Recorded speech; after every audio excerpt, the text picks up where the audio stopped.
তাত আগৰ পৰাই ব্যৱসায় চলাই আছিলে বুলি মই শুনিছিলোঁ। এতিয়া ঘৰলৈ মই যেতিয়া যোৱা অহা কৰিছোঁ তেতিয়া গম পাইছোঁ যে আপোনাৰ ৰাতিপুৱাৰ পৰা ৰাতিলৈকে সম্পূৰ্ণ 10-12জনী মানুহ থাকেই। ছোৱালীও আহে, বোৱাৰী মানুহো আহে। তাৰ গোটেই ৰাতি এতিয়া ঘৰত মোৰ মা দেউতা আছে, দেউতা বৰ 85 বছৰ। এতিয়া সেই কালি কান্দিছে এইবিলাক দেখি পেলাই, এতিয়া এইবিলাক দেখিব লগা হৈছে বুলি ক'লে। গতিকে সেইকাৰণে গোটেই মানুহখিনিক কোৱা হ'ল, জয়া বাইদেউকো কোৱা হ'ল যে এটা মানুহ এটা আহিছিলে তাক ধৰা হ'ল, সি যোগাৰ ধৰে তাৰমানে সেইবিলাক।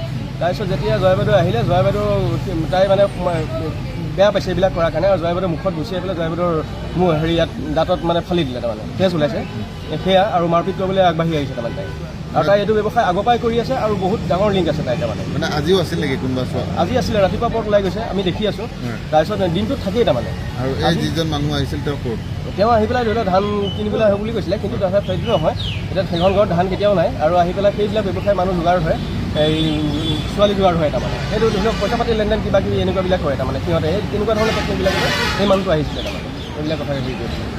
এতিয়া তেওঁ আৰক্ষীয়ে লৈ আহিছে, আৰক্ষীয়ে এৰেষ্ট কৰিছে এতিয়া, থানালৈ আনিছে। তেওঁৰ নামটো কি আছিলে? সাধনা মহন্ত। সাধনা মহন্ত।